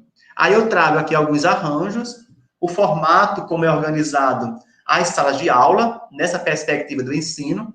Aí eu tenho, a sala organizada por filas, mas em blocos, e eu tenho na frente o professor, um professor ensina, que é o professor da sala comum, ele ensina, e eu tenho um outro professor que observa. Então, tem aí atividades, né, já definidas, as responsabilidades de cada um. O professor trabalha o conteúdo e o outro professor fica por trás da turma, dos alunos, observando os alunos. Esse observar é justamente para ver como esse aluno realiza as atividades, né, como esse aluno se comporta. Aí, a partir do momento em que esse observador percebe alguma coisa, ele vai lá no aluno, e propõe algumas estratégias que possibilite a mudança de comportamento e a aprendizagem dos alunos. Um outro modelo de arranjo do co-ensino é uma forma como eu posso estar organizando a sala de aula nessa perspectiva. Eu tenho, de novo, um professor e um assistente. Na primeira figura, eu tenho um que ensina e o outro observa. No outro, eu tenho, veja só que até as posições como são organizadas se diferencia, né? Eu deixo mais aberto entre os blocos e coloco na frente é o professor da sala comum, professor geral, e atrás fica o outro professor, que é o professor assistente, que também vai ajudando. Daí é que eu digo, né, que é a necessidade que os dois fazem o mesmo planejamento. Os dois fazem o planejamento. O assistente também realiza o planejamento junto com o professor e acompanha a turma, e no momento que vê a dificuldade, ele já vai lá e realiza a atividade, né? E faz também a construção de possibilidades para que esse aluno desenvolva. Um outro arranjo aqui, ó, eu tenho mais 2 modelos de arranjo, né? São as estações de ensino, na primeira figura, e na segunda é o ensino paralelo. Aqui a gente não está diferenciando, gente, onde vai ficar o aluno com deficiência ou os normais. Eles estão aí na sala, né? O que muda é a organização espacial nesse formato das cadeiras, porque a gente muda também, né? Então, a estação de ensino, eu criei estações, olha. Tenho 2 estações na frente e tenho mais 2 estações atrás. Aí fica um professor lá e o outro cá, né? Aí idealiza-se vários locais de aprendizagem em torno da sala, com foco de aprendizagem diferentes, mas que se interrelacionam. Nesse modelo, os alunos se deslocam de um local para outro, né? A escola, só para a gente ver que a perspectiva de inclusão, a escola também, a sala de aula também muda de organização, né? Ela sai do formato já construído culturalmente, tradicionalmente, e é organizada de uma outra forma. Na outra figura, a gente tem aí o ensino paralelo, que também é uma outra forma de como organizar a sala na perspectiva do co-ensino. A gente não vai falar muito, porque senão vocês não vão fazer as perguntas. Mas, como eu já disse, eu posso encaminhar os slides para vocês com esses modelos de arranjos de co-ensino, para que vocês pensem também se pode ou não estar levando para as práticas cotidianas de vocês. Eu trago ainda um outro modelo, né, de organização. De novo, eu tenho ensino alternativo na primeira figura e no outro equipe de ensino. Nessa equipe de ensino, veja só que é diferente das demais. Nessa equipe de ensino, os 2 professores ficam à frente. E organizado ainda por blocos. Os alunos se organizam por blocos, né? A gente não está diferenciando, como eu já venho dizendo, diferenciando ou distinguindo o lugar onde deve ficar o aluno público-alvo de educação especial. A sala é organizada. Então, o co-ensino, ele não só contribui para o desenvolvimento da pessoa com deficiência ou com transtorno, mas ele possibilita o desenvolvimento da turma toda. Por isso que eu sempre insisto na ideia de o ensino para a turma toda, e não está ensinando, está trabalhando com a turma onde eu faço atividades para os alunos ditos normais e passo uma outra atividade para os alunos público-alvo de educação especial, que, na verdade, o que eles precisam são de recursos que o ajudem a realizar a sua atividade, que aprenda e se desenvolva. E vamos fechando, né? Temos aqui as nossas referências, e vou agora deixar para que vocês façam as perguntas, caso tenha, e que se eu souber responder. Se eu não souber, eu prometo que respondo em um outro momento. Então, desde já, obrigado e agradeço pela confiança e estou aberto para as perguntas.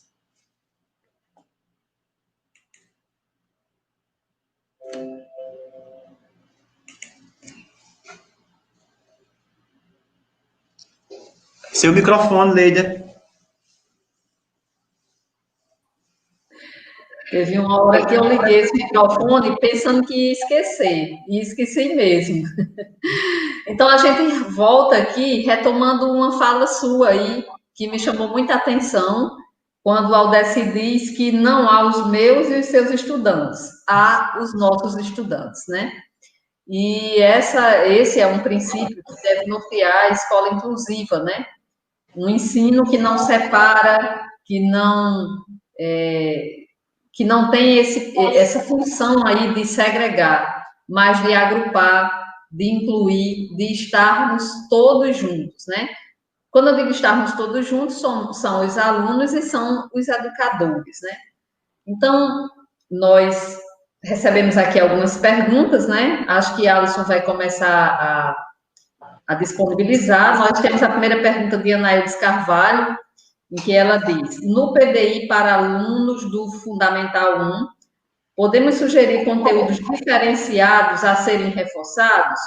Por exemplo, ela tem um aluno especial que tem um bom desempenho em matemática e mais em língua portuguesa, não. Sim, Anaildes, né? No PDI, né? Ou no PEI, como a gente vem chamando, é o que a gente vai mais estar conversando, né? Claro que, como eu venho dizendo, ele é pensado a partir do aluno. Então, no PEI eu posso explorar mais a área de conhecimento que ele tiver, que eu acho que ele tem dificuldade. Né? Eu posso estar fazendo isso. Então, o PEI ele pode... eu não digo nem de sugerir conteúdos diferenciados, porque no PEI é para pensar em metas.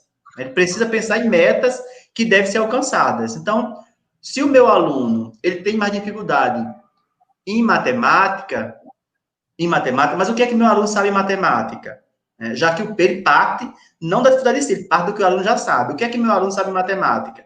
Então, a partir do que ele sabe de matemática, aí eu vou organizar as metas na área da matemática. Não é propor conteúdo diferenciado, mas o que eu vou propor para ele, né, são metas que ele precisa desenvolver em um determinado período, que eu vou estabelecer para ele, a partir do conhecimento que ele já construiu, do que ele é capaz de fazer. Ou seja, eu organizo o documento a partir das suas potencialidades, e não a partir das dificuldades. Porque as dificuldades elas vão estar sendo permeadas, entrelaçadas ali.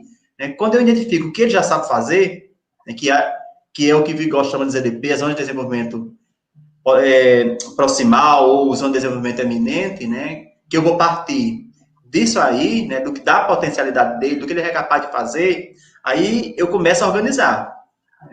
Meu aluno sabe fazer isso. Então, a partir disso aqui, é que eu vou pensar nas estratégias para que ele aprenda e desenvolva, aprenda outros conteúdos e se desenvolva. Então, você pode estar pensando, sim, só para uma área, só para matemática, ou só para português, ou qualquer outra área de conhecimento. Mas você pode, sim. Ok. Temos uma outra questão aqui de Célia, né? Ela sempre participa. Muito obrigada, Célia, pela sua participação ativa aqui nas nossas reuniões de formação, nos nossos encontros de formação. E ela diz: é possível o ensino colaborativo no ensino médio? 13 disciplinas afins no currículo? E aí, como fazer o ensino colaborativo? Célia, como eu venho dizendo desde a fala, né? O ensino colaborativo exige uma mudança, né? Exige um repensar da escola. É difícil fazer isso? Não, né? Desde que a escola ela tenha as condições necessárias para implementar a perspectiva do ensino colaborativo. Ela tem os profissionais? Como eu já disse no início, trabalhar na perspectiva do co-ensino, de um trabalho colaborativo, existe também um investimento. É preciso ter os profissionais que possam estar dando suporte, que possam estar dando apoio. Então, trabalhar essa perspectiva no ensino médio vai exigir esse apoio, exigir que a escola tenha recursos humanos suficiente e que possa estar organizando. E também, eu vou ter que pensar em como organizar essas disciplinas também. Né? Essas disciplinas que estão, como você diz, 13 disciplinas, como é que eu vou organizar esse currículo formal aí, né, de modo que eu possa estar atendendo os meus alunos, né, eu possa estar pensando na organização do PEI, eu posso estar pensando no novo modelo de organização da sala e que os alunos sejam contemplados, que os alunos se desenvolvam. Mas não é impossível. Agora, exige que a escola ofereça as condições necessárias, principalmente em recursos humanos também, né, de modo que recursos humanos e formação, de modo que a gente possa estar pensando essa perspectiva inclusiva. Mas, para isso, a escola tem que parar, tem que discutir, tem que pensar nesses modelos e ver, né, no próprio grupo, a melhor forma de como trabalhar nessa perspectiva. Mas, né, a gente compreende, a partir das leituras que a gente vem fazendo, que é possível sim. Agora, é claro que exige a presença de outros fatores. E isso é a escola que vai estar pensando no seu grupo, lá no seu cotidiano, de como está fazendo essa organização. Ok. Ainda temos mais uma pergunta de Genilda, né? Genilda Oliveira, obrigada, Genilda. E ela diz: para construirmos o PEI, precisamos do plano dos professores do ensino regular, com antecedência para priorizarmos os conteúdos, objetivos que estejam condizentes com as especificidades do educando. Como fazemos isso se, na maioria das vezes, não temos a colaboração desses professores? Parece, né? Aqui também, em Açu, também acontece isso. Parece que, para elaborar o plano, né, eu tenho que pedir o plano do professor. A perspectiva que a gente vem conversando hoje não é para pedir plano. A gente não vem pensando no PEI em que eu tenho que pedir o plano de Leida para organizar o meu. Para a perspectiva que a gente vem conversando é que o grupo, ele senta. Não são dois professores que elaboram o PEI. Não é o professor de educação especial e da sala regular que vai sentar para elaborar o PEI. Mas é a escola que vai sentar para pensar o documento. Aí que eu estou dizendo ainda, além da escola pensar, o todo da escola pensar, o próprio aluno também está presente nessa organização. Eu não organizo o PEI sem a presença do aluno. E nem posso também organizar um PEI só em pedir ao professor, me mande o seu plano por e-mail. Não. A própria prática do co-ensino diz que é preciso ter tempo para planejamento. E esse tempo é esse tempo em que os professores dialogam, em que eles conversam, em que eles discutem, em que eles pensam sobre o ensino, pensam sobre a aprendizagem, pensam sobre o desenvolvimento. Então, o PEI é construído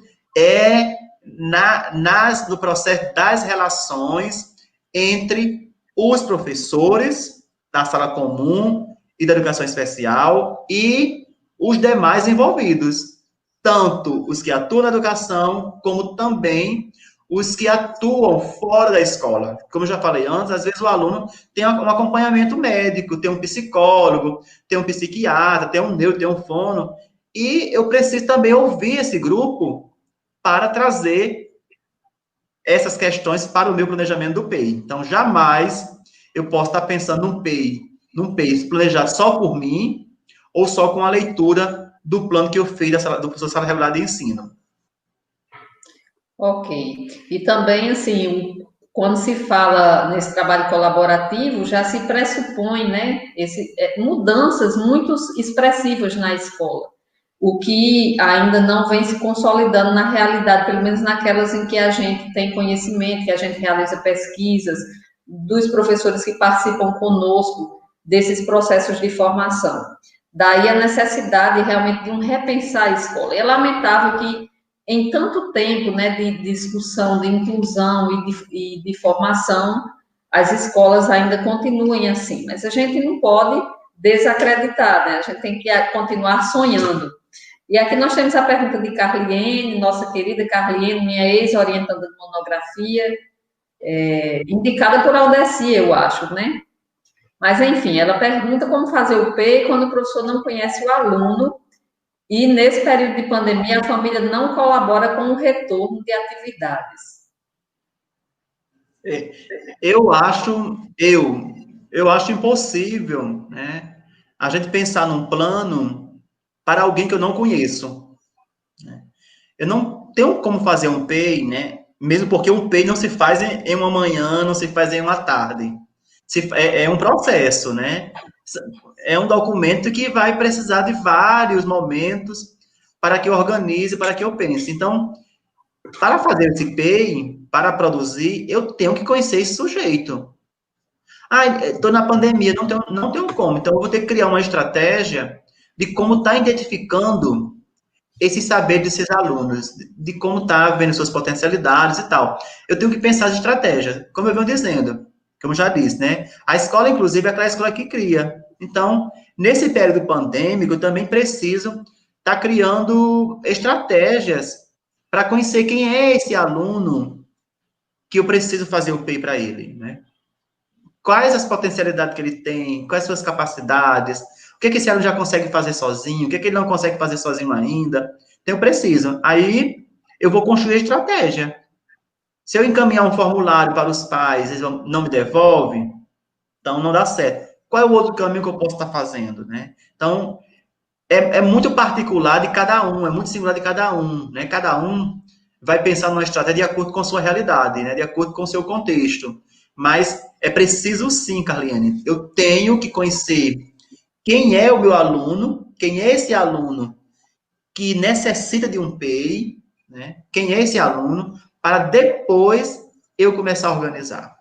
Né? Eu posso até estar pegando alguns registros dele de anos anteriores, eu posso estar pegando. Isso vai me ajudar também, mas eu preciso conhecer quem é esse aluno hoje, como é que ele está hoje, né? Quais são as suas aprendizagens, quais são os seus saberes. Então, eu preciso fazer isso. Então, sem o conhecimento do aluno, o conhecimento desse sujeito, dessa sua aprendizagem, eu não tenho como organizar um PEI em que realmente vise a sua aprendizagem e o seu desenvolvimento. Ok. Salderes, também, nossa assídua participante, pergunta. Aliás, eu acho que ela comenta, né? Infelizmente, na grande maioria das escolas, a política frente ao professor de educação especial é pega que o aluno é seu. Ela está reforçando aí o que a gente já comentou antes, né? Verdade. Tem mais alguém? Não sei se a Aldeci quer comentar, mas como já faltam poucos minutos, né, para as 9 horas, ver aqui com o Alisson se tem mais alguma pergunta, se não tem, ele informe aqui no chat, para a gente já entrar nesses encaminhamentos finais, mas se você quiser comentar, Aldeci, aí a colocação de Salderes. Mas é justamente o que a gente já vem conversando, né? A realidade de como é vista a presença desse aluno com deficiência, esse aluno público-alvo de educação especial nas escolas, né? É como se o aluno não fosse da escola, o aluno fosse só de um profissional, né? Tanto no formato, no modelo do espaço especializado, a sala de AE na escola, como também até com a presença desse outro profissional que o Estado contratou, né? Os professores da sala regular não se responsabilizam por esse aluno. Né? Os alunos é como se fosse exclusivamente só de um profissional, ou só do AEE, ou só do professor de educação especial, que é isso que a gente precisa mudando essa concepção, né? Precisa encarar que esse aluno é nosso, não é só de uma pessoa, é nosso, e a escola precisa se responsabilizar por isso. É interessante que quando eu fiz a minha pesquisa de doutorado em 2010, eu já encontrei como um elemento da subjetividade social da escola a compreensão de que os alunos que têm necessidades especiais eram alunos que deveriam receber toda a atenção e que as duas professoras que atuavam na sala de recursos sabiam lidar com aqueles alunos, né? Bom, gente, então nós não temos mais perguntas, né? O formulário de frequência já está disponibilizado. Nós queremos passar então ao professor Aldeci apenas para as suas considerações finais, já também agradecendo, mas antes vamos pedir que ele faça as suas considerações. Não, é só mais uma vez agradecer o convite, né, a confiança dada, e que eu espero que esse momento de hoje, né, essa fala trazida para esse momento, possa estar contribuindo com as nossas reflexões cotidianas sobre a construção e efetivação de uma escola para todos, de uma escola onde todos tenham seus direitos garantidos, tanto de aprendizagem como desenvolvimento. Então, só agradeço a paciência, não é muito fácil de ficar diante de um computador ou no celular assistindo o outro falar mais de 1 hora, então eu só posso agradecer a compreensão e a paciência que teve comigo. Obrigado. Eu tenho certeza que as pessoas não estavam só pela paciência, mas estavam pela curiosidade, né, que você desperta, que as suas contribuições trazem. Nós agradecemos mais uma vez essa parceria. Quero aproveitar para agradecer imensamente aos meus bolsistas, né, que estão aqui, Rainha, Bárbara e Alisson, incansáveis, né, o tempo todo, durante todos os dias, não apenas nos dias em que nós temos encontros, eles estão sugerindo, estão acatando, participando, então, são muitas mãos, né, que tecem esse projeto. E a cada um que aqui chegou nessa noite, que possam divulgar, né, esse nosso vídeo depois, estará disponibilizado, inclusive, no grupo de WhatsApp, para que outras pessoas tomem conhecimento, porque o conhecimento que se produz, ele só tem sentido se for socializado com outros, né? Então, agradecemos a todos, desejamos uma boa noite e até o nosso próximo encontro. Boa noite.